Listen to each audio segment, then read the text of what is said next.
one of the easiest things that everyone can do is to have sincere and consistent du'as, right? So even if you have something as simple as these two du'as, or like, the famous one, right? Allahumma inni a'udhu bika min al-kasal. Oh Allah, I seek refuge in you from laziness, right? Mm, Or something as Allahumma ij'alni mubarakan ayna ma kuntu. Oh Allah, make me blessed wherever I am. Or even something like Rabbana atina. So know it, say it and mean it and be consistent about it. And if you can take it to the next level, which is not much, is to do your morning and evening afkar and know what you're saying. Look at the translation, or if you learn Arabic, then you know what you're saying.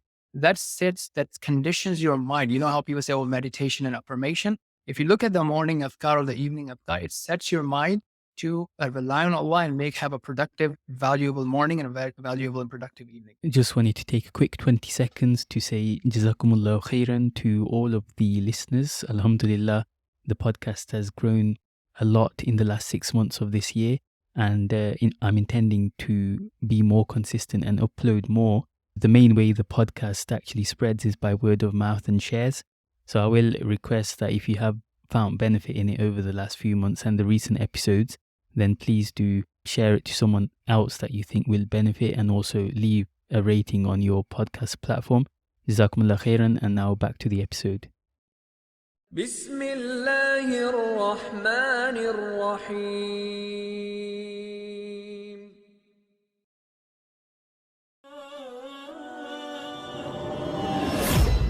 Okay, Assalamu alaikum all, and welcome to another episode of the Optimized Muslim podcast. Today, Alhamdulillah, I'm very happy to be joined by brother coach Zubair. Assalamu alaikum wa rahmatullahi wa barakatuh. Wa alaikum assalam wa rahmatullahi wa barakatuh. How are you doing, Adil? Alhamdulillah, all good. How are you doing? Alhamdulillah, alhamdulillah. He's a strategist, a breakthrough coach, and he works with various different organizations. You probably have seen him in some form. I know I've seen videos of him on Digital Mimber, and over the years, I've actually seen a few different videos where he's come up on my feed. And he's an interesting person to have on because he's involved in a lot of various different pursuits. And I feel like he's a good person that's aligned with the Optimized Muslim project to inspire young Muslims to be better. And just carrying on reading from his bio. So he's been on a mission helping to develop stronger believers, and he has been doing that since 2008. He's benefited from a range of diverse experiences working with Islamic scholars, innovators, coaches, and entrepreneurs. He also works in inviting non-Muslims to Islam, coaching new Muslims, conducting Dawah and new Muslim mentor trainees, leading Dawah, and also conducting various workshops. He works with various organizations like IERA, IOU, Alhuda Institute, Abu Huraira Centre, and IslamWise. So, and he also, as a day job, he works in cybersecurity, which is quite interesting. So I'm looking forward to speak to him on a range of different topics and learn from him. Started then, brother. Can you just share a bit about your background, education, growing up, that kind of thing? Sure, inshallah. Well, thank you, first of all, for having me here. Inshallah, we ask Allah subhanahu wa ta'ala to make it beneficial to the audience in terms of some of the ideas we will share, there may be some new pointers that people can, inshallah, check out. Like ta'ala. So with that, bismillah, alhamdulillah, wassalatu wassalamu ala rasulillah. So I did my computer science degree from University of Toronto. Started doing my master's. By the same time, got engaged in the industry, and alhamdulillah, there were many opportunities that were aligned with what I wanted to do. So then I just stopped pursuing my master's degree. So essentially, I've been doing software development, programming, cybersecurity right now. And on the side, back then, alhamdulillah, there was this trend. I would say relatively more than what we see now. Those were the time, like early days of Al Maghrib, Al Kawthar, if you will, right? There was a lot more emphasis on seeking knowledge and working and whatnot. And different people were taking different routes. Some were saying, okay, I'm going to go overseas and, I study full time, which is definitely much more valuable and beneficial. Alhamdulillah, one of my observation, based on my teachers and discussing with other people, was that even if you have a full time job, alhamdulillah, there's a lot of time that we have at our hands, right? So I think back then I was kind of calculating. So aside from your day job, which if you take it to be 40 hours, essentially you have like around 4 months in a year but a worth of time that is at your own disposal, so you can use that however you want. You can if you want to have like some relaxing time, fun time, vacation, and even if you do half and half, you are almost like left with 2 months, right? To choose what you can do. And that's one of my main messaging as well. How can each one of us be a stronger believer? How can we be a better version of ourselves? So alhamdulillah, I utilize some of that time to understand what the religion is about. Growing up was alhamdulillah was a practicing family, but not as much, into knowledge, understanding the various components and so on and so forth. So alhamdulillah, I utilize some of that to seek some knowledge, at a very bare minimum, the basics, the foundations with different teachers and what have you. Started learning the Arabic language to be able to first and foremost understand the Quran in the Arabic language, and then the basic text on different topics, and be able to access the lectures or the speeches directly in Arabic, as well as the books in Arabic. So that's been like the Islamic front of things. And then with that also started thinking about, okay, how do I now contribute, right? How do I bring value to others within the community? And that's where I delved into different topics, like whether it be dawah to non-Muslims, to then, okay, while someone becomes a new Muslim, takes the Shahadah, what's next, right? What's going on, right? Actually looking at things that hopefully matter. Sometimes it may be the harder problems to look at to solve that. Because, many times I realize that people would just like stop at Shahada, right? So Shahada would be like considered like the end of the funnel, where else it's really early steps of the funnel, from a marketing lingo perspective. Because, even the instruction of the Messenger of Allah sallallahu alaihi wasallam was to Sallallahu invite alaihi to wasallam. Tawheed, but then to invite to Salah and whatnot. And a lot of people would focus on just the invitation to Tawheed and, drop the ball after that, and or just hope that somebody else will pick it up. So that came from that. Actually, even before that, something that I found beneficial in my journey was connection with Quran. So actually, I started with, and this is one of the projects I still do, is how do I enable people to understand Quran in Arabic language and to connect with Quran? And that's different from speaking Arabic or learning Arabic. Understanding Quran is a different ball game people can focus on. So I've been, doing that on the side. Alhamdulillah, I've got to teach at university like Islamic Online University with the support from Dr. Bilal Phillips. So that was a good, breakthrough in that journey. And alhamdulillah is something I still do and is still focused on. So that, and then dawah to non-Muslim, which led to new Muslim. Work with the masjid kind of led to some counseling and development services as well. And, had to deal with some of the marriage counseling requests that were coming in the masjid. And then finally diving into philanthropy and understanding the whole philanthropy space. Because that's one of the things I like to do just from a technical background as well, to not just be at a surface level, but go deep down in the problem and see what's going on. So same thing happened with Dawah. Now, same thing I'm doing with the philanthropy, understanding the philanthropic organization, the charity sector and whatnot, and how we can be smarter and, more effective and efficient donors, as well as hopefully launching something that would be sort of take a different take at it, be more transparent, be more open, and so on and so forth. So that's essentially in a nutshell some of the causes that I'm working on these days. Alhamdulillah. Jazakallah khair for sharing that. So just like from a timeline perspective, um, so I can just kind of structure it in my mind. You started off with learning Arabic and then you went into teaching Quranic Arabic. Am I correct in that? Yes, yes. Okay, and then you went on to like da'wah and working with new Muslims, and once people have become Muslims. Okay, and which country are you originally from? So originally from Pakistan.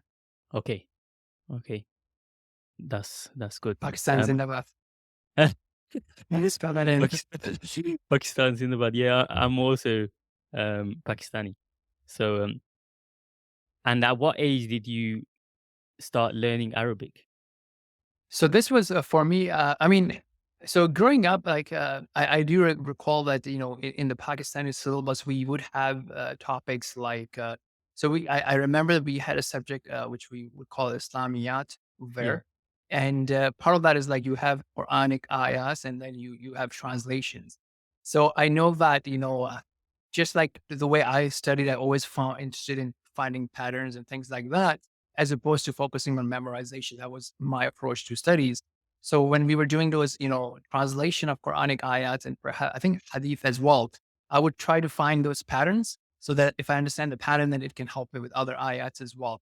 So I know it goes back till there. But however, my main journey kind of started like actually towards the end of my university cycle here in Toronto, and where we were like, okay, what's next, right? And I got exposed to different Islamic content, and I'm like, I need to understand this more seriously.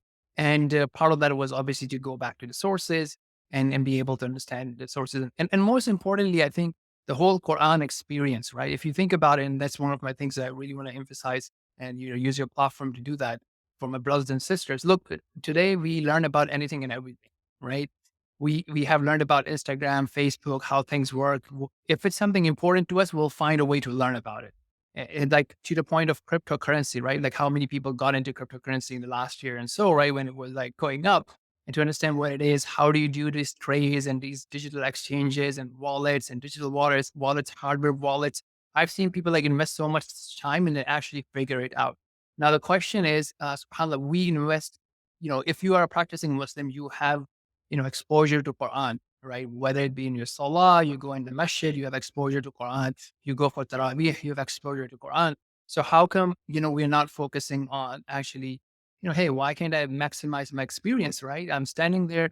I don't know what's going on. I don't know what's being said. Why can't I spend some time? It doesn't have to be like 10 hours a week, even if it's an hour a week, half an hour a week. Over time, it can, add up. So that was definitely my thing. I do want to understand Quran directly and be able to access. And, obviously back then we probably didn't have as much resources than what's available today, right? You can have a one-on-one teacher for like $9 an hour, right? $10 an hour, something like that, like a really advanced teacher. You have apps, you have so many different things. So I think it's something that the listeners would think about that, what's my grand plan? Like, do I want to die in a state that I can't directly understand Quran, and how much optimization optimized Muslim would have in their life if they can understand the Quran directly in Arabic. Yes. So that was kind of like my main thing, to go back to the basics to understand and so on and so forth. Mm. Yeah, it's interesting that you mentioned this topic we've spoken about before on this podcast. In that, just in the last podcast, I was mentioning about how now you have hadith directories at your fingertips. You have like phonetic search optimized Quran apps, where you can just type a phrase that you remember from the Quran, even in English, and it kind of detects which verse you're referring to. It gives you the reference, everything. So it's about utilizing the information. It's less so about the availability or access to information, more so the application, which is kind of one of the fundamental points behind this project, because I feel like the information is out there, but there's a gap between having the information and knowledge, knowledge in the loose sense, because obviously you're not applying it, but then going from that to actually internalizing it and applying it. There's that saying that they have in personal development where they say, like, if it was just about information, everyone would be a millionaire with six-pack abs. Yeah. And the Muslim version of that is like everyone would be imam with six-pack abs and a millionaire, right? But so it is interesting, but then it is hard. It is difficult as well to kind of get people to that point. And I feel like you're also on that mission, or you kind of um, have an expertise in that, in coaching people, transforming people. So what would you share on that, in like trying to get lay Muslims or people who aren't like you mentioned, they might be putting a lot of effort in their career, whatever their career is, or even these side things like crypto and other forms of technology. And if only they would apply that same level of interest and effort into becoming a better Muslim. But how do we get them there in the first place? Sure, sure. I think like, so even the stepping back, right? So for me, it's not necessarily that, okay, you need to excel in Islam, right? Which is definitely a great thing, which is one of the most important thing for people to excel in, right? Or at least keep growing. However, I think the main messaging or the main concern or thing that actually bothers me is overall productivity levels, right? Overall efforts level. Because right now, yes, we have all these apps and things like that, which make it much easier to learn a new skill, to pick up and talk to people, the podcast, which gives you access to different people and whatnot.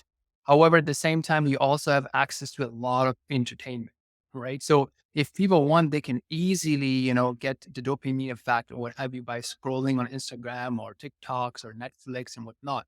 So entertainment is also at your fingertips, and you can just be sitting on your room and entertaining yourself, just feeding yourself with different things.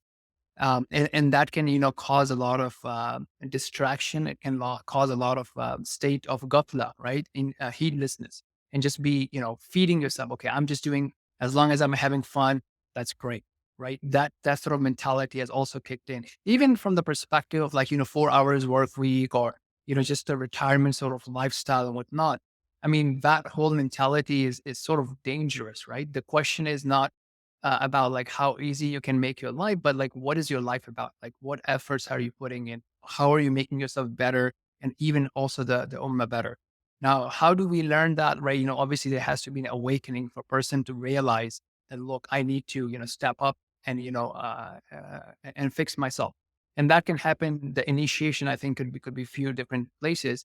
It could be your reflection, could be reading Quran, understanding Quran. Usually, you have a reminder, right, for your life, and so on and so forth.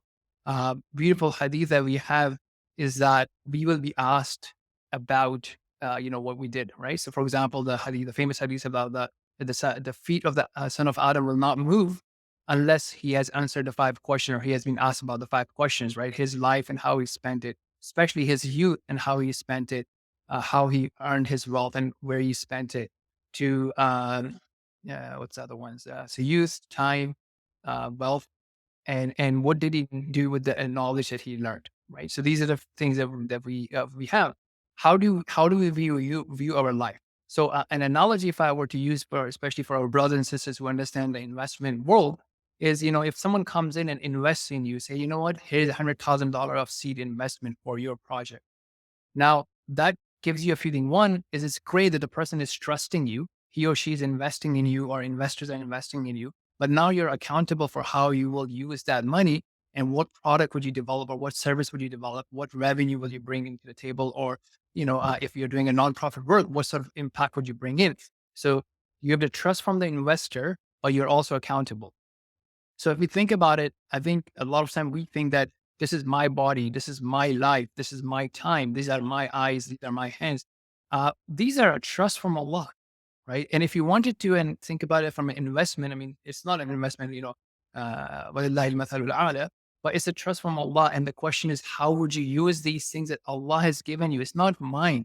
It's what Allah has given you. How would you use it, and what kind of output would you bring?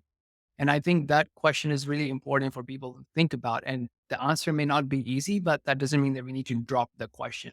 Like, who do you want to be in the next 5 years or 10 years? What skills would you acquire? What would your contribution be to the society?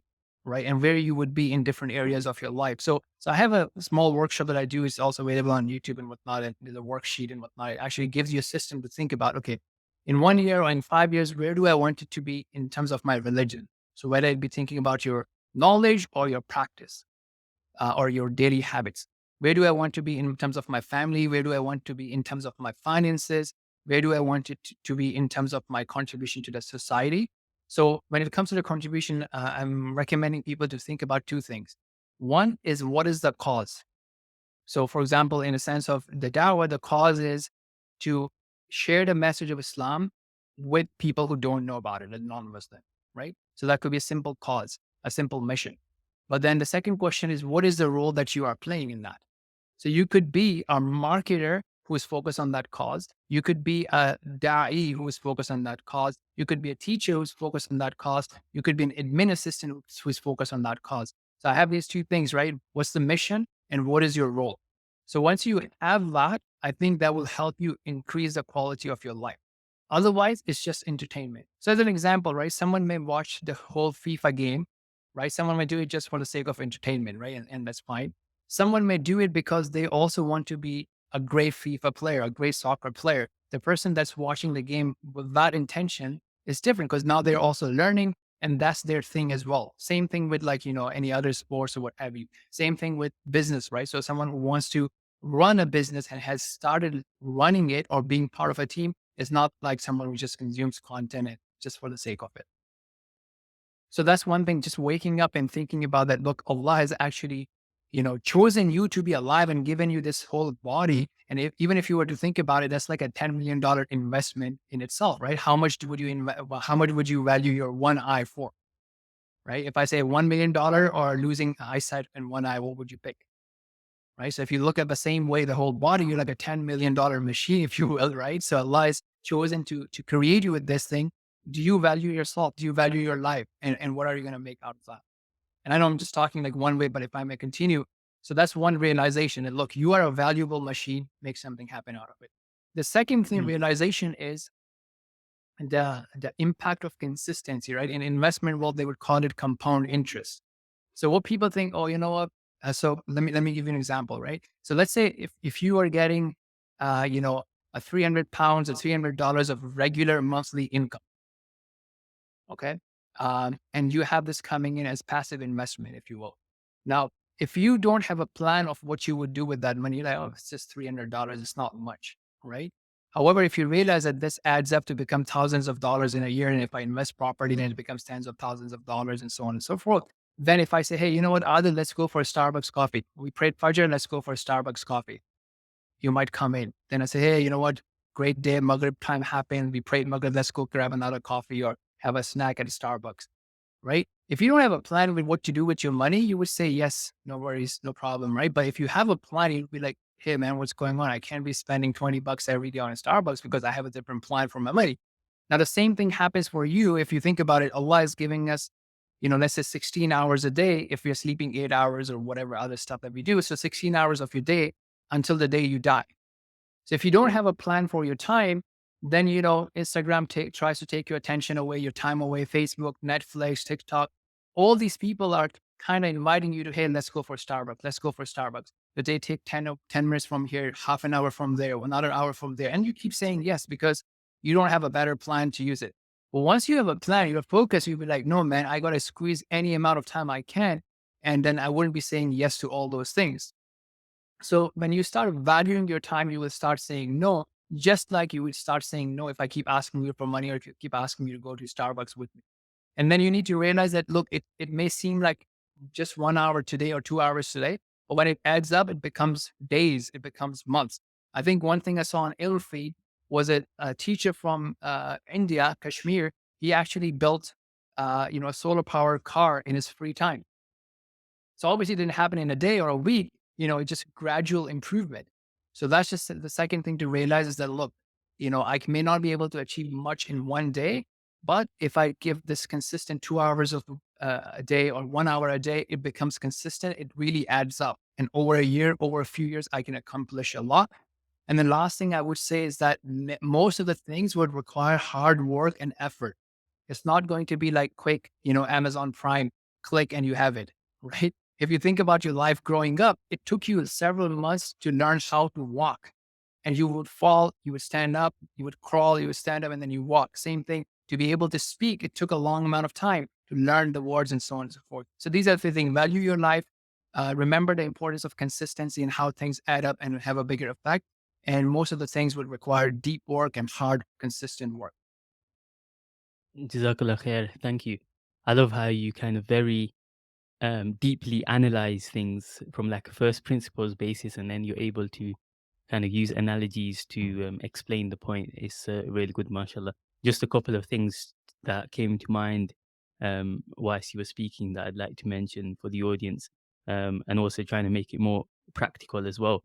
So you're saying like, if someone truly values their position in life, they value that the gift and trust that they've been given by Allah subhanahu wa ta'ala, and they understand their purpose and they get closer to Allah, that in itself acts as a massive catalyst for you to start looking at your life in terms of, I'm here for a limited amount of time. I need to kind of optimize or make the best use of my time in a way that's most pleasing to Allah. So that having that kind of frame shift in itself is very powerful in terms of like how it'll have an overarching effect on the rest of your day. And then that goes into how say social media and all of these different things that are competing for your time, whether that's social media, whether that's going to places with your friends, or whether that's wasting time in other ways. I think FIFA World Cup, England's playing right at 3 o'clock or something right today. So there's going to be like competing different um, different things that are competing for your time. But if you have that mindset where you're on your purpose, it's like with anything else. You know how some people have a purpose of like, oh, I want to build this business to this much revenue. That's their purpose. So it's like their North Star in a sense. It kind of guides their actions. Everything has to help towards that in some way.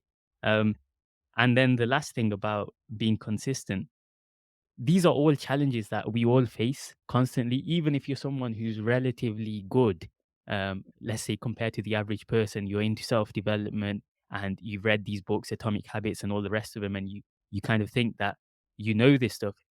The way the brain works and like your neurology is still a challenge for you. It's still a challenge for you not to get dragged into Instagram or TikTok for 10 minutes. So that's why all these challenges, they stay very relevant. Just recently I started using an app blocker for my so Instagram and stuff like this. And basically, what I use it for is it doesn't allow you to get on the app until you connect the charger, or you can use time as well. And that had a massive impact because on the one hand, I was justifying it, saying that, oh, I need to post for my project and this, that, and the other.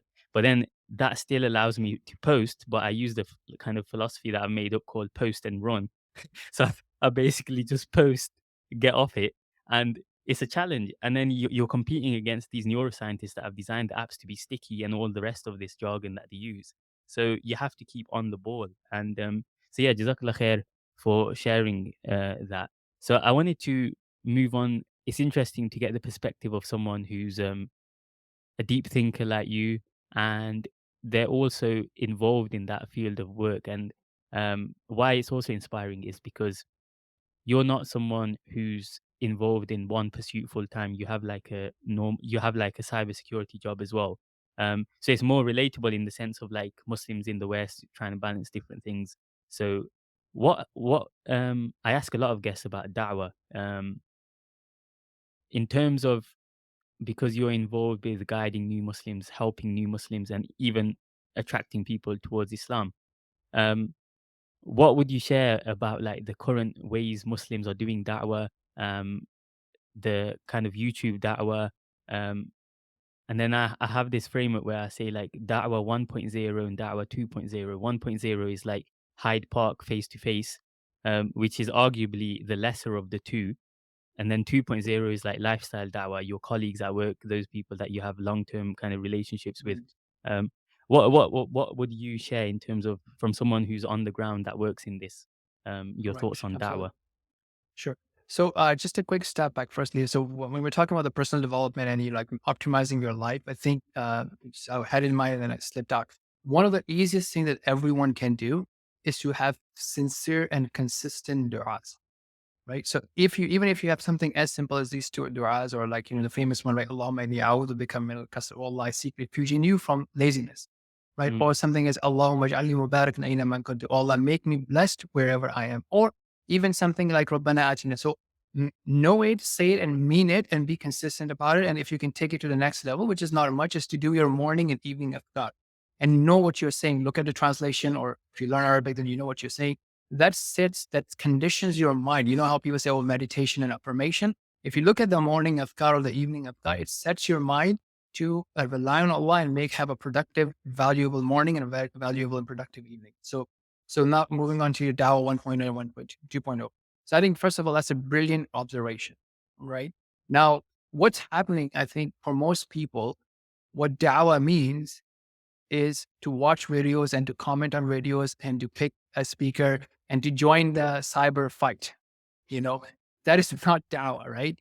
And this the same thing happens with FIFA or for any other thing. You have a team that you are cheering for, and then you have a team that you may be criticizing. But to be honest, you have nothing to do with that team, just the fact that you maybe share the same religion or you share the same country. You have done nothing for that team, right? So the question is like, who are you? Who is Zubair? Who is Adil as an individual, right?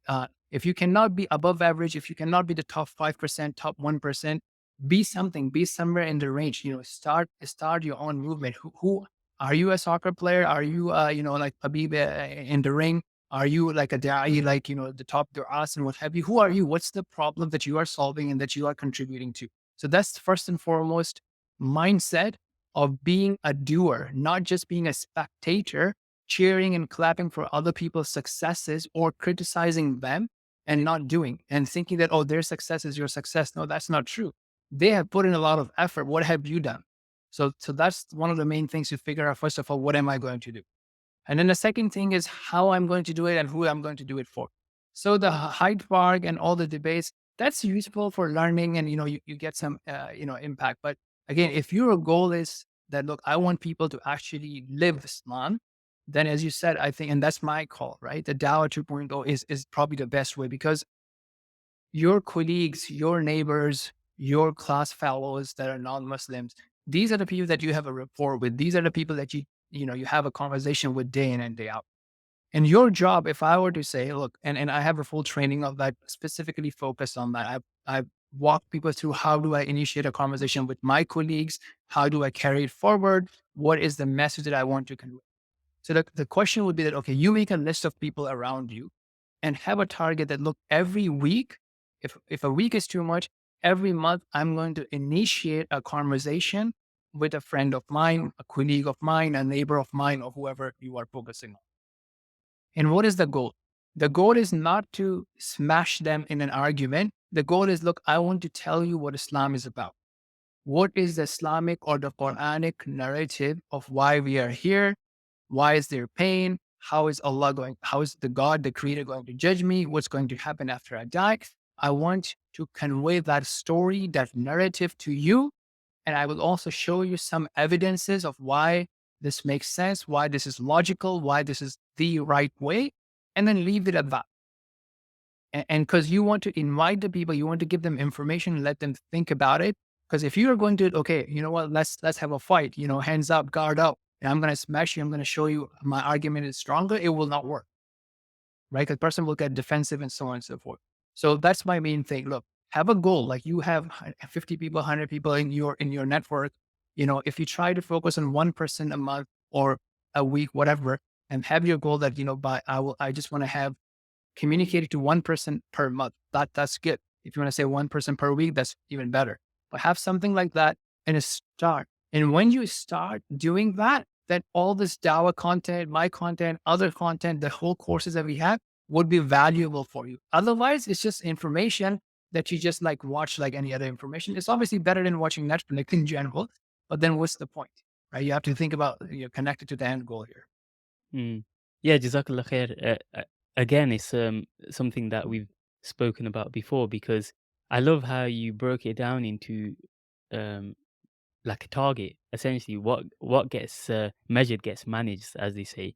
And I think a lot of people will go through their entire life, say they've been working for 5, 10, 15, 20 years in an office environment, and they have this misplaced assumption that them just being a brown person is somehow da'wah to Islam, even though if you were to analyze their average working day, all they're talking about is the series and the sports events and like going out to eat at different restaurants. So then the question is, how is that da'wah? You just being someone that they don't even associate Islam with, you have to relay it somehow, as in like there has to be some perceptible difference about you that sooner or later, if you're not actually making the conversations or initiations, something should pique their interest in a way that people want to find out. Like, oh, you seem quite calm in stressful situations. You never get angry. Why is that?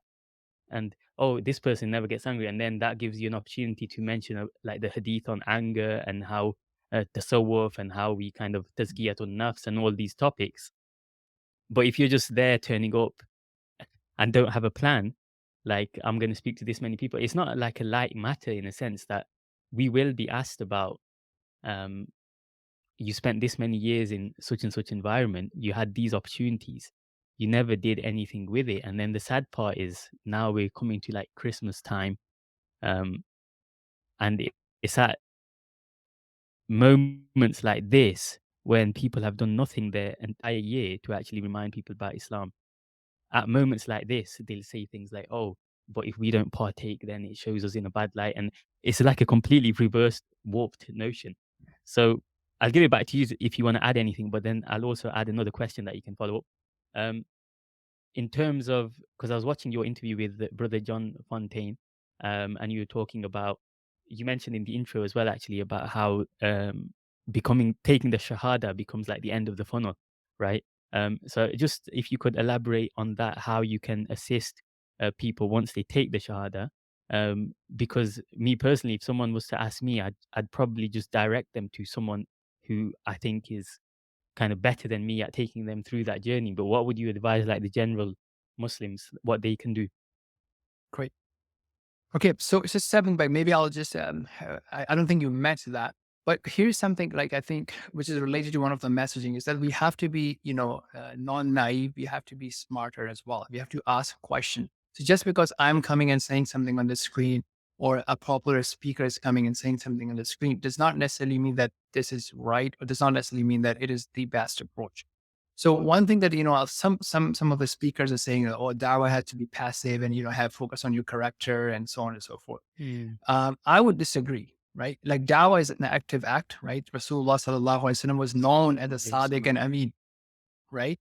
And he called out, proactively, right? He stood up on the mountain and said, like, if I were to warn you and so on and so forth. So he developed on that rapport, alayhi salatu wasalam. So that's something really important. The dawah is a calling. You have to invite people to do good, right? And people do that same thing for business. So that's just something I would like to say that, look, let's not, bring our A game to the dawah. Let's not bring our B game or D game to the dawah, if you will, right? Be proactive. You have to have a conversation and you can initiate a conversation without, jeopardizing your business relationships or your whatnot. And, we talked about it in detail in the training. We can go into it, but, that's not meant for it. So that's first thing, the mindset that it has to be proactive. You need to be comfortable to initiate a conversation. You need to be able to communicate about that. What is this about? And it is going to be proactive. The second thing, which is related to that, is to carry your Muslim identity. And that is something like when people become successful, they start hiding their Muslim identity as well. Yeah, sorry, I think there's a bit of a delay in the thing. I just raised my hand because I was going to quickly add the devil's advocate, because this is what people say. Um, what about when people say, "Oh, but I'm using wisdom and hikmah and being direct," even though you just said it's clear there is an invite? What would be the response to those that say, "I'm all about using hikmah and indirect kind of indirect Machiavellian dawah ways"?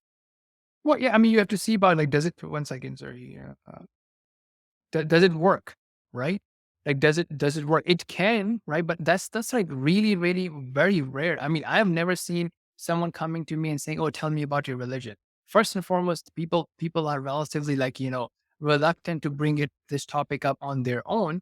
And you just, being who you are, you know, well, first of all, like, let's even step back. Look, let me tell you something very interesting. Many people don't mention it, but look, the people who are supposed to be Muslim will die as Muslim, whether or not if you and I do anything about it or not.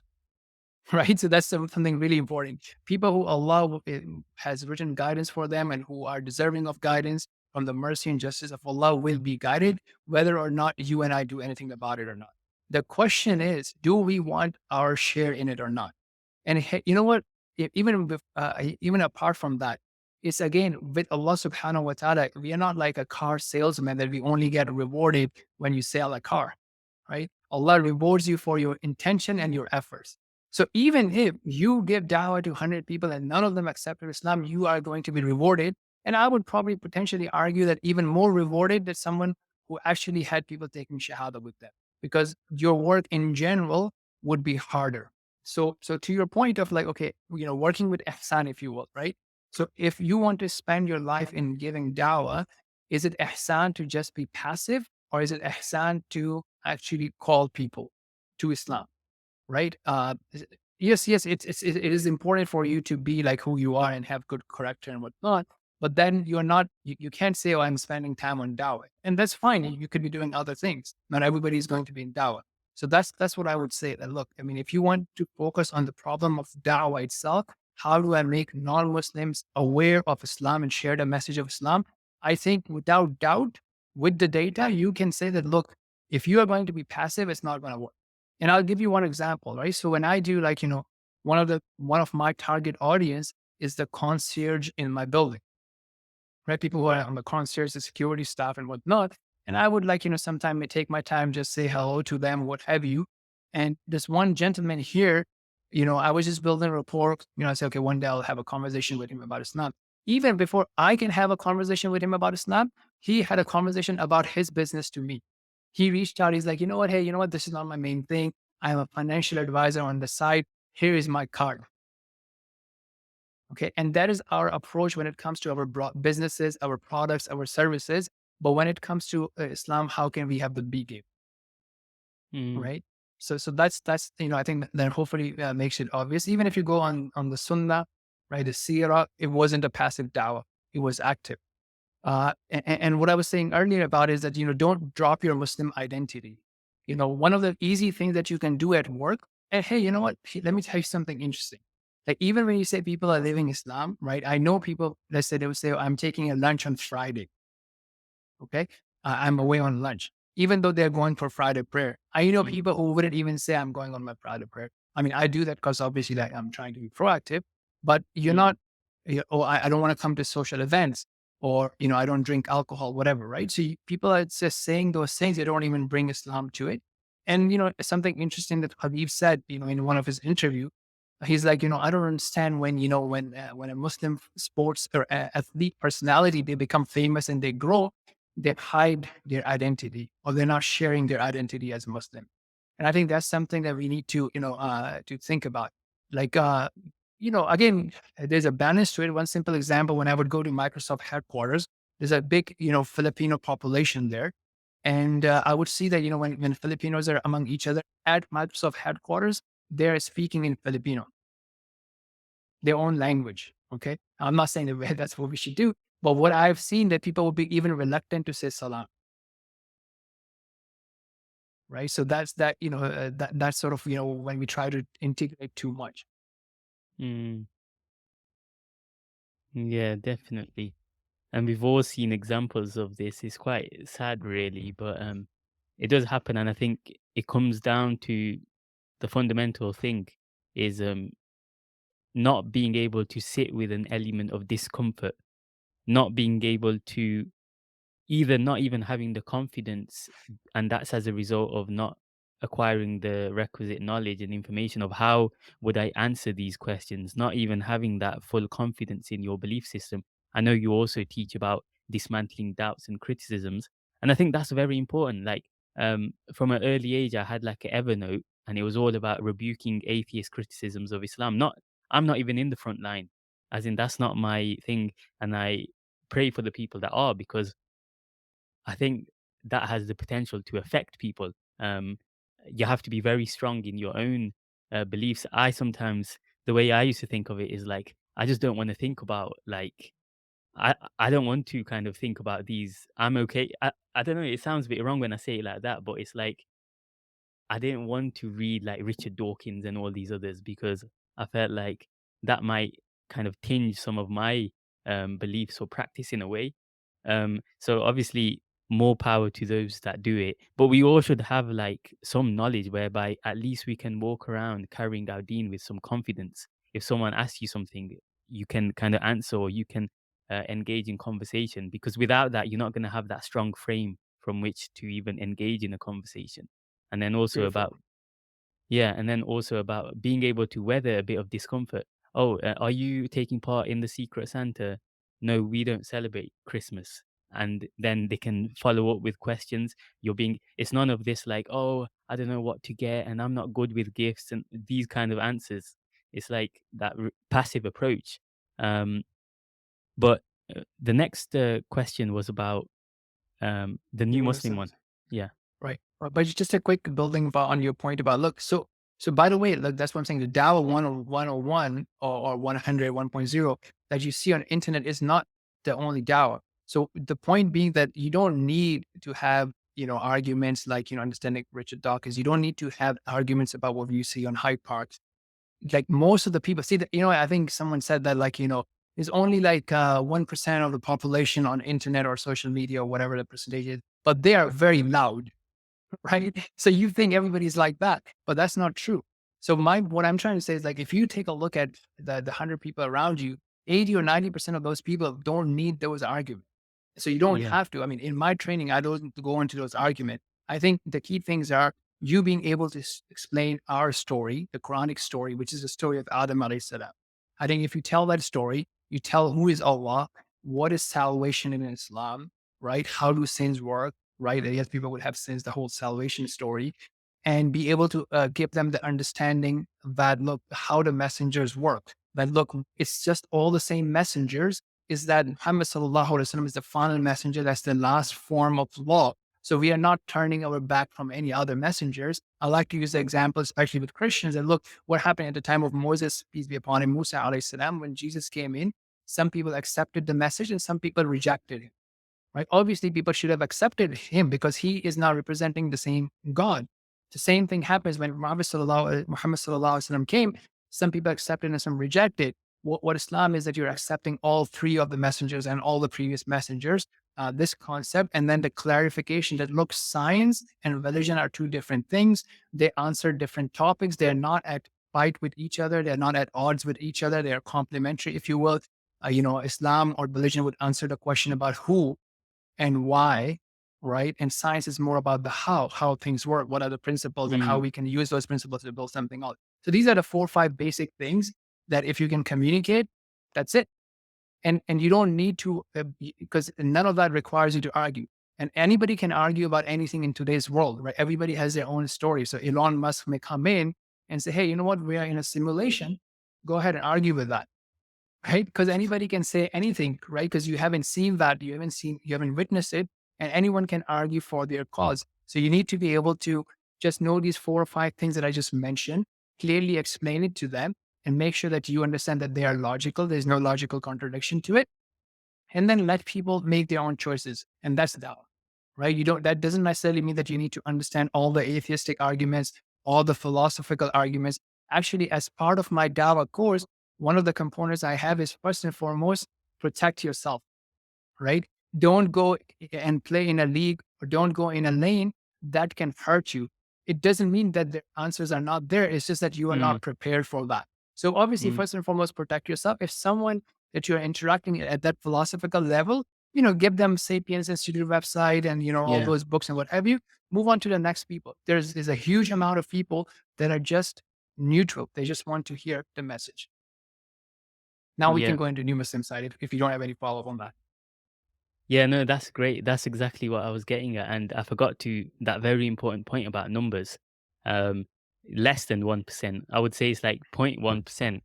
And arguably the same effect you can find across different sectors and different philosophical schools of thoughts or different ideas, whether that's like I was mentioning in the last one about how Muslim men, um, when you consume too much of this red pill and men versus women and feminists and all the rest of it, and oh, look at these Muslim feminists saying this, you forget that 99.9% or roughly of Muslim females or women are not even on public social media profiles. They don't even make themselves visible. So why are we focusing so much on the 0.1% that might make a video and say that they make their husband do this or whatever else, right?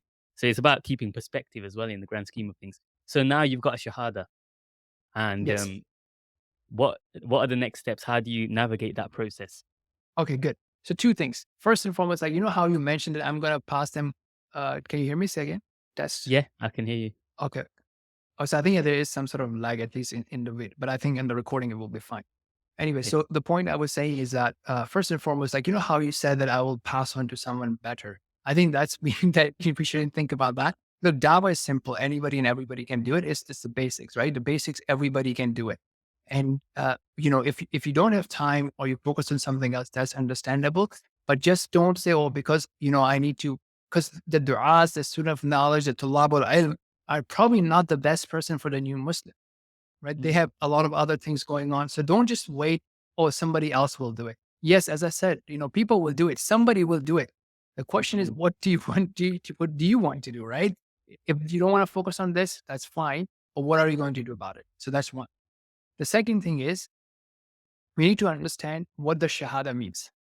Okay. And recently I posted something and, there was like a big interaction. So that's the thing. If you post stuff that's controversial or, garbage, if you will, people will interact without even looking at what you are actually saying. And that's the whole social media deal. But the main point that I'm trying to say is that, uh, look, even if you look at the Sira, right? The Meccan period was different than the Medinian period. The cost of taking Shahada in the Meccan period was way high. So if someone is taking Shahada in Meccan period and being public about it, most likely they are actually serious about it. In the West, the cost of taking Shahada is really, really low. So that's the first thing you need to realize. Many people think, well, I want to marry a convert. And, they have different intentions behind it. One of the public intention that they say is, oh, they have higher amount of faith or they are higher value of faith. That's not true. That's not true. We are not living in Meccan period, especially in the West. Yes, if it's someone in India taking Shahada coming from a Hindu family, probably yes, they have a higher level of iman because they are making that commitment. But especially in the West, that's not the case. In the West, if I were to give you an analogy, it's like people signing up for gym membership in January, right? You know how much commitment it takes. So that's the first thing that we need to understand if we have the right mindset, that it doesn't mean that someone is taking a shahada. Yes, we are happy for them. Yes, we hope good for them. Yes, we celebrate it, but we also need to realize the reality that it's not the end of the game, it's the beginning of the game, right? They are in starting something, so we cannot drop the ball there. Now, secondly, if you are in Dawah, you have done all the training, you did a street Dawah, you spoke to a colleague, and now if you say, hey, you know what, the person is taking Shahada, what I'm going to do is I'm going to give them a book, set of books, or a gift box, or a card to the masjid and leave it at that. Again, you're bringing your B game to the game, right? Because that is a very well-known method of failure. It doesn't work because when you do that, they have just some motivation. And shaitan is after them. Their culture is after them. Their old friends are after them. And you think you would just leave them and think that they have the motivation to go to the masjid. I mean, there are many, many stories that we have documented about it. It doesn't work like that. It takes time. Like there's a sister that we are currently working on within our team. Like she was introduced to us 8 months ago. Mm. Okay. And she has just started learning how to pray. And she was also given a gift box. So many people would have this approach. Yeah, I've given her a gift box, given him the gift box. Another brother that I have a story about, same thing. He was given a gift box and then just left to it. So realize that, the person has shown interest doesn't mean that they're fully committed. And then you need to carry on the work. And how you do it, we have a course and training and system for that. It's just you need to do consistent work. Again, simple thing, anybody and everyone can do it. Is it cool? Is it flashy and hot? No. It's not like doing a dawah and debate, but that's what counts. That's what will Mm. help someone to actually believe in the religion, learn the religion, and then, learn from that. Yeah. You made an interesting point that I've not actually thought about before. And Alhamdulillah, that's why it's always interesting to speak to different people, because this point about the amount of resistance towards taking the Shahada in a secular age where people we're living in an age where, like, say if you've got the average 18 to 21-year-old, right? And their parents are secular, their parents are willing and accepting of them, even if they're gonna wake up one day and say that they identify as like a book. So like the fact that they've taken a Shahada, I've never thought about it, but it's true. The fact that there's no kind of familial resistance to it. It's not like, when we hear the stories of like the awliya or people who had a lot of people came to Islam through them, and they're from Hindu backgrounds and all the rest of it, or Sikh backgrounds. And it's like they were going against their entire kind of ecosystem. It carries a lot more weight compared to what you mentioned. So um, yeah, that's good. I think the easiest way would be to just try and involve someone in your own life if you can. Because how many if you're not someone that's heavily involved in the da'wah, how many times are you gonna get someone that actually comes to Islam through you? So if you're Mhm. not actually it's not gonna be that often. So it's not like you're dealing with numbers that you can't handle, that you kind of struggling with it. You're gonna get maybe like very few amount in your entire lifetime, I guess, if you think about it. Yeah, right. And it doesn't require that much work because, as I said, like they are also warming up. So not everybody's able to commit, right? As I said, this Mm, example of the sister, she took like 8 months. So which means that in the rest of the last 8 months, the coach that was assigned to her, she just had to keep like some sort of a warm connection to keep going, right? It doesn't mean that she's spending a lot of time learning and training her and whatnot. Because yeah, so overall it is manageable, right? Even if you like, so that's why I tell the team that we have for new Muslim mentors, even if you give half an hour a week, we can utilize that. But we just want people to be consistent, do their part, and so on and so forth. Another common misconception with that is a lot of people would say, oh, converts have these social problems, right? And again, just that's one of my themes as well. Let's not be naive. Some people may have a problem of they're homeless or their parents are kicking them out and so on and so forth. However, ask a question. Is this problem because of Islam? Or is there something else going on? Is there a drug problem? Is there a laziness issue? Is there a mental health issue? That's what's causing the person to not work and, being kicked out of the home and so on and so forth. Because if you ask the right question, then you will help them in the right way. If you think, oh, it's happening because of, the common myth, or cliche that, okay, it's a Muslim, so that's why the father is kicking him or her out. That's not true most of the time. So, you need to look deeper into what the issue is, and then you can provide help or make the right referrals. Would you agree with me in saying that a good kind of easy to grasp starting point Dawah framework is the GoRap method by IERA? So there's two different things, right? That's what Dawah.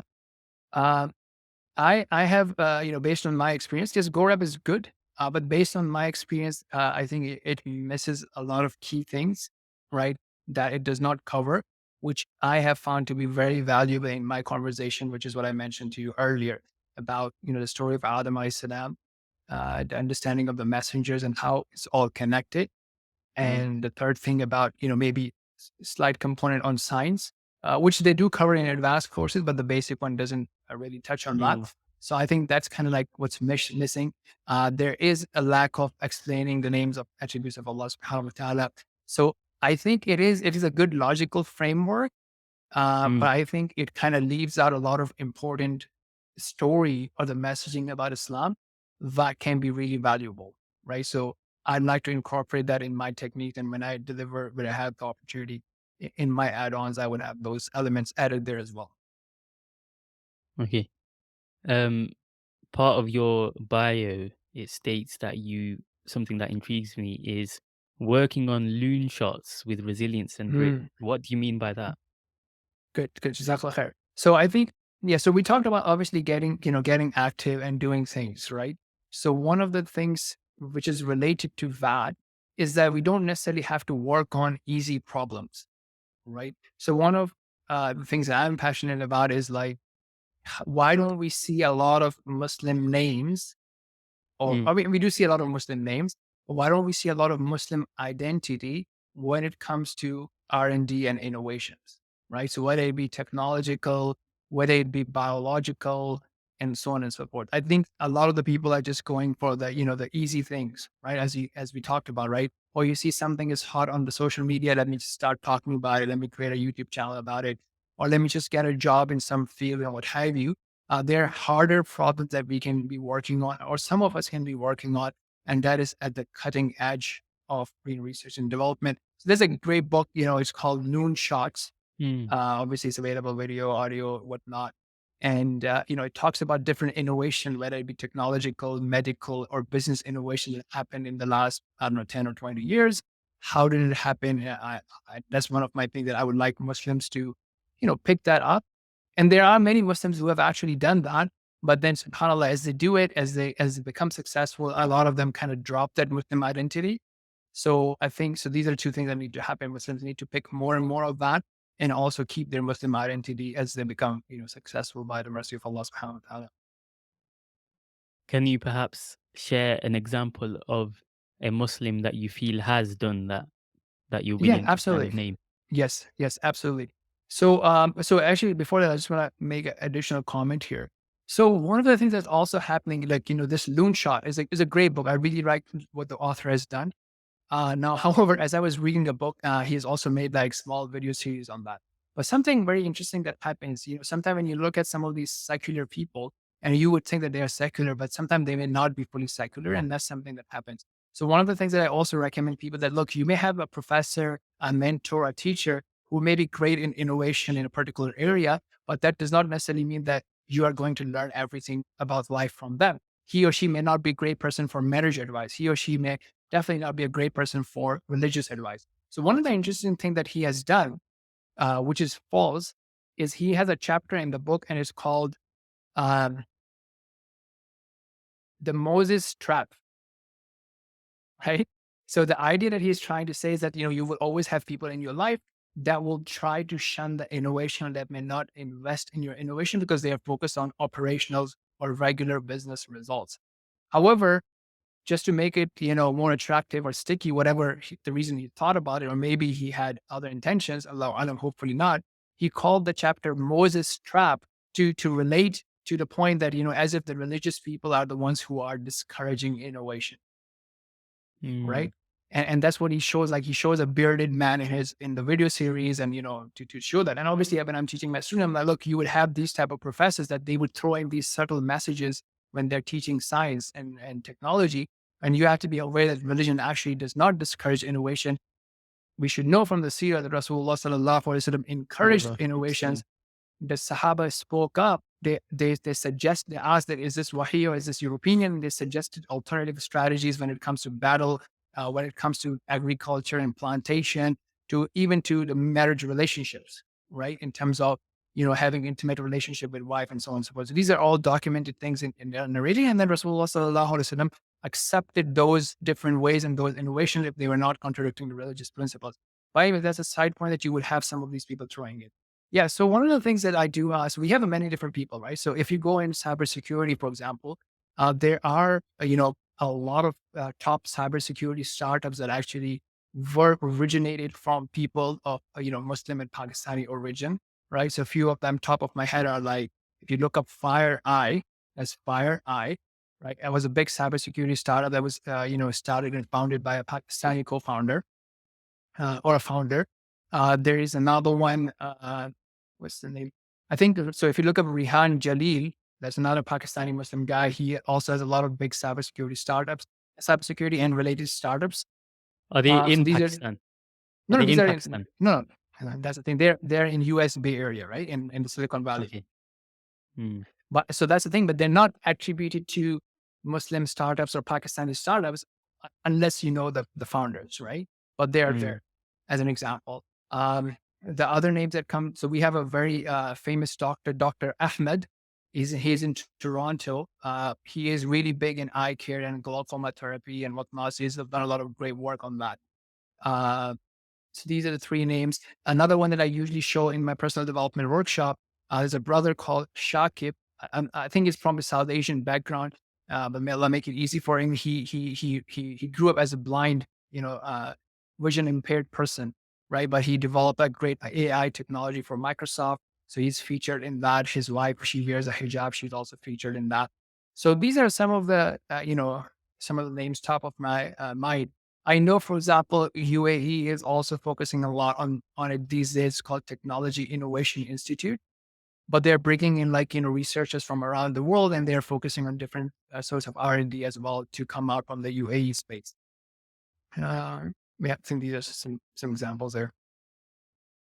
Yeah, I'm interested to learn more about these people, potentially invite some of them on as guests. Because obviously I'm always looking for people. It's hard sometimes to see. I only want to invite people who are aligned with the project. So because otherwise it'll just be like any self-development podcast where I Mhm. find someone like, oh, here's a psychologist, bring him on. I want to kind of see that they're practicing as well, which which is obviously hard because you can't tell sincerity. But Yeah, at least from what we can see, um, and it's just whilst you mentioned that point about how the Prophet sallallahu alaihi wasallam encouraged and accepted innovation, I think you were referring to the same story about um, in the battle where Salman al Farsi suggested, yes. yeah, about digging the trench. And correct me if I'm wrong, but I remember that once they did that, it was like a bit of a groundbreaking strategy in like the Arab um, peninsula, right, or the Arab area, because it was something obviously imported from the Romans, what Salman al Farsi radiallahu anh had seen. But when Abu Sufyan saw it, his first comment was, "This is not how men fight, or this is not how Arabs fight." And it's Mhm. just interesting, like that, the psychology behind it, because it's the same thing that we see all the time. And it's like a timeless thing, isn't it? Like accusing the other of not having like manliness, character, or warped sense of manliness. I thought that was just interesting. But Yeah. Jazakallah khair for your time. I know we're coming to the hour mark. I have a few more questions if you've got some time. Yep. Am I okay to go ahead with them? Yes. Yes. Jazakallah khair. Okay, so we've touched, alhamdulillah, it's been quite a wide ranging interview, mashallah. Um, I wanted to ask you more about cybersecurity because you work in that as your day job.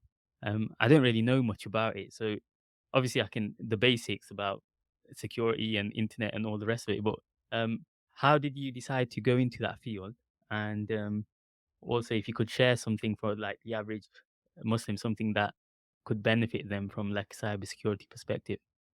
Sure. So so this obviously is a common question that people would reach out and say, "Well, I want to get into cybersecurity." And also, we have alhamdulillah like a group of brothers who try to help out. So I have a starter guide. So if you want, I can send you the link and you can put it in the video Mm, description as well for anyone who's mm, interested in the field. There's a document that we have prepared that kind of walks you through different areas of cybersecurity and so on and so forth. So it's a very interesting area, right? I mean, I also see it like to be very impactful in different areas. So it's just like was first of all, it is interesting to me, and obviously it's a good hot area that you can make good money in as well. So I think it was a good win-win scenario. Now, just to give a quick a recap for people, uh, so two things. One is also on a touch base, like, when you mention about, so sometimes when you work in corporation, you see a lot of focus, productivity, and hard work within the leadership, within the different team members that you don't see, sometime in the nonprofit sector and the Dawah sector. So some of the principles that we try to bring in from there into that as well. So like, for example, the cup that I'm having right now, right? It says like, so they just did this like last year. It says it doesn't because a trillion has 12 zeros, right? So they reached the mark that they were receiving a trillion events per day based on the amount of software that they have installed.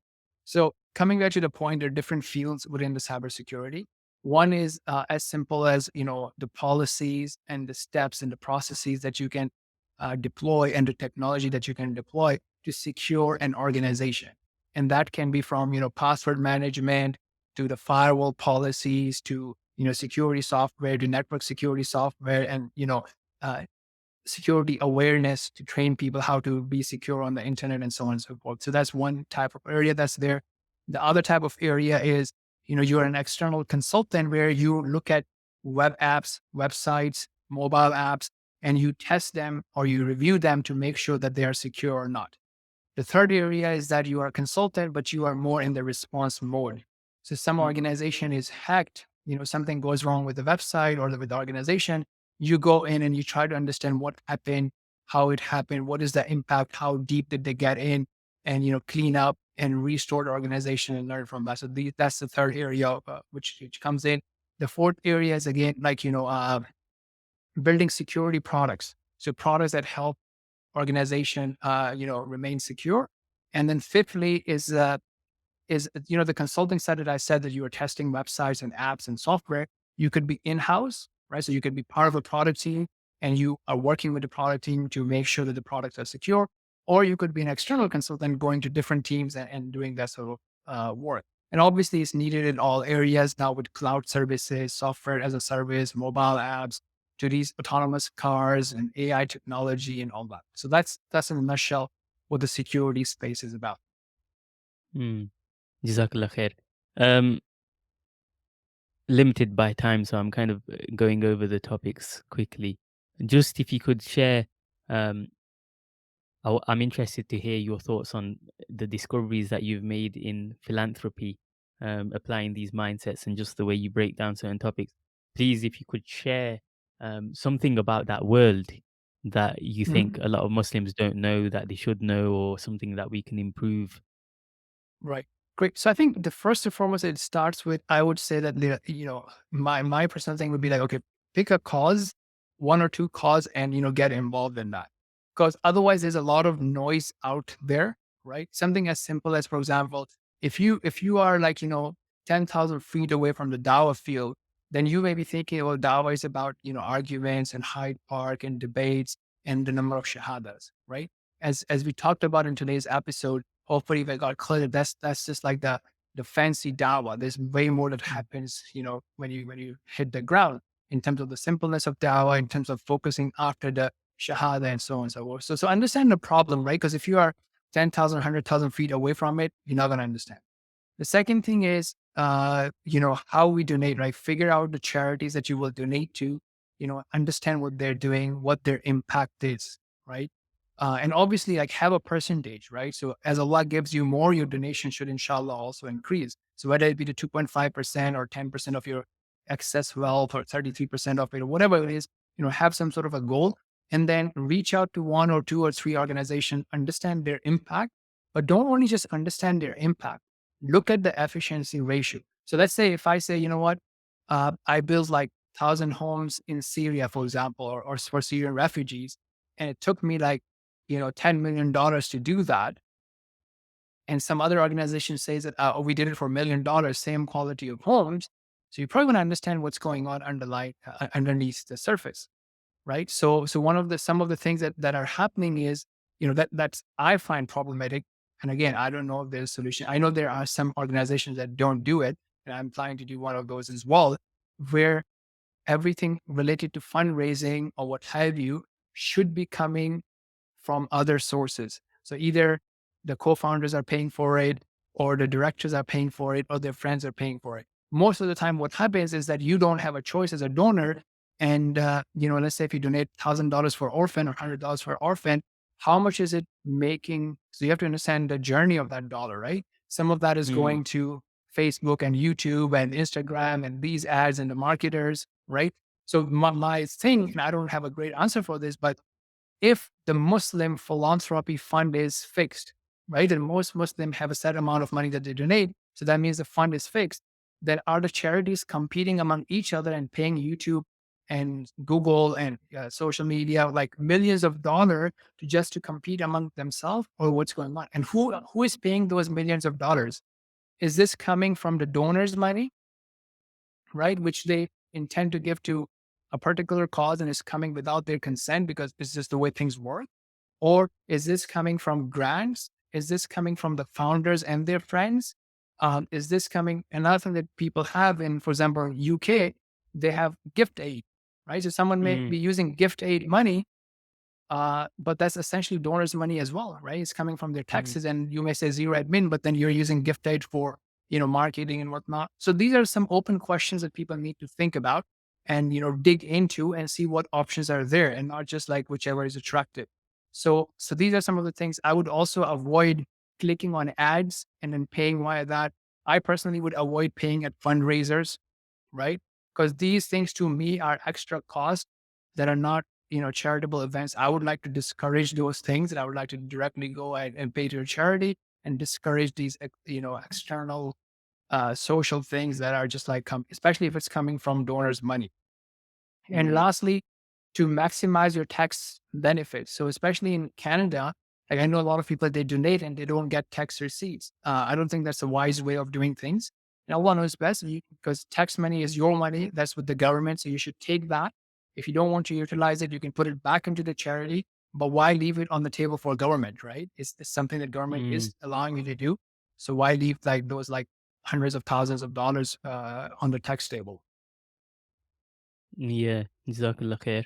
I think Islamic Finance Guru, they had a guide that came out last year where they broke down, I think, 30 different charities in various different sectors. Some of them were supporting widowed women, some of them were supporting new converts to Islam, some of them were like the popular ones like Islamic Relief and things like that. So I think what you mentioned, they gave them like a score. Obviously, it's just according to Islamic Finance Guru, but it's a step in the right direction of trying Yes. to get people to understand these charities and if it's the best use of their money. And also, I think you touched on it where growing up, I used to see all of these competing charities, and back in that day, it was mostly on TV, like especially in Ramadan, like one advert followed by another, followed by another, and I used to think. why aren't they just cooperating? Obviously, quite naively, I was thinking that. But I think the temptation is for someone when they start something small.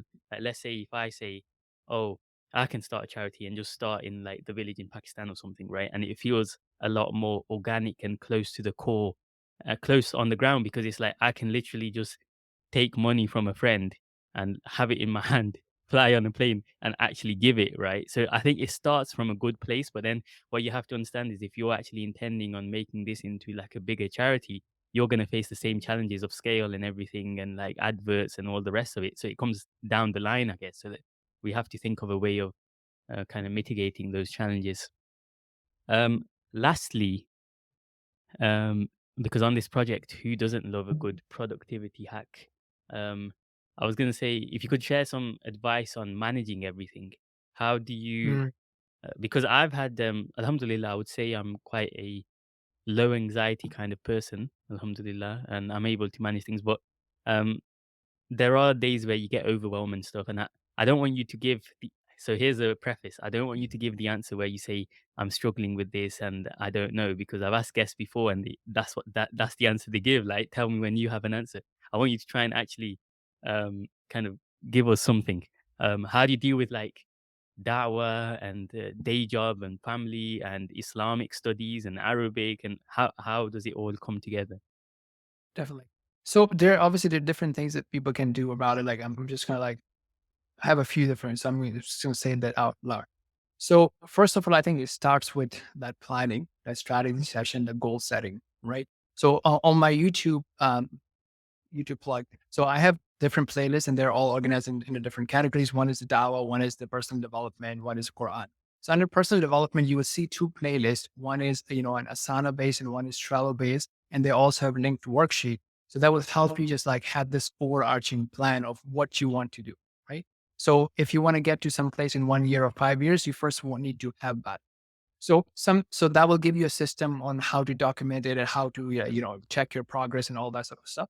But I think just going back, firstly, it's also important to realize to have maybe a distinction between what you enjoy and what you don't enjoy, what you think you should be doing. Okay. So because this is important, the whole notion of urgent and important, right? So Yeah. maybe you can also add this thing in like desired and important, because something may be important and you desire it. And there may be something that's important and critical, but you don't desire it. And I'll give you examples of Mm, that. So, so that some, so for, so you need to have that understanding of, what falls in which bucket. So there may be certain things that are desired, but it's not it's something that are important and critical, but it's not desired. Okay. So I think the main project should be something that you desire. Or I think one of the more important thing for me is that are you living your life passionately and productively? So for example, let's say if someone says, you know what, I'm going to be a full-time Hafid, I'm going to put in all my time and go into a full-time Hifz school. And if you don't desire it, you have to be truthful to yourself because you may end up spending 6 hours of sitting in the madrasa or the Quran school, but not really memorizing. So Allahu Alam, my personal philosophy, and again, this is just subjective, is that you may be better off doing a part-time Quran program, like 2 hours or 1 hour, and then using the rest of the 4 or 5 hours in something that you desire, right? So having that clarity is very important. Okay. The second thing is the things that you know are important, but you don't desire them. And mm, you need to use higher amount of willpower and discipline. What you can do is make them desirable. So the way you can do that is to join a group program, right? So for example, right now, fitness was a challenge for me. I don't like going to gym, even though it's very accessible to me. So I have joined like group activities. I have joined like Muay Thai and at a specific time. So it's not that, oh, within the day, I'll just find a time to go to gym. Now it's specific time. If I don't go at this specific time, I'm going to miss my class.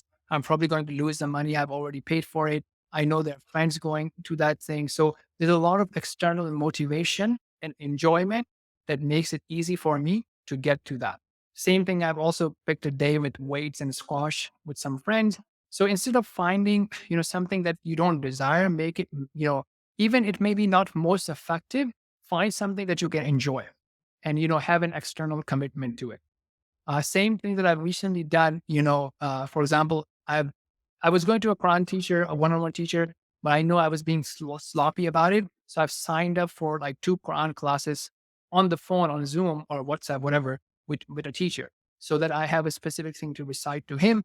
And this keeps me more accountable. So, bringing in those external group activities that can, make you do things that are really, really important, but they may be slopping, or they may be, slipping out of your calendar, out of your day just because you're doing other stuff. So that's what I would say. The third thing is, I think you mentioned something related to that.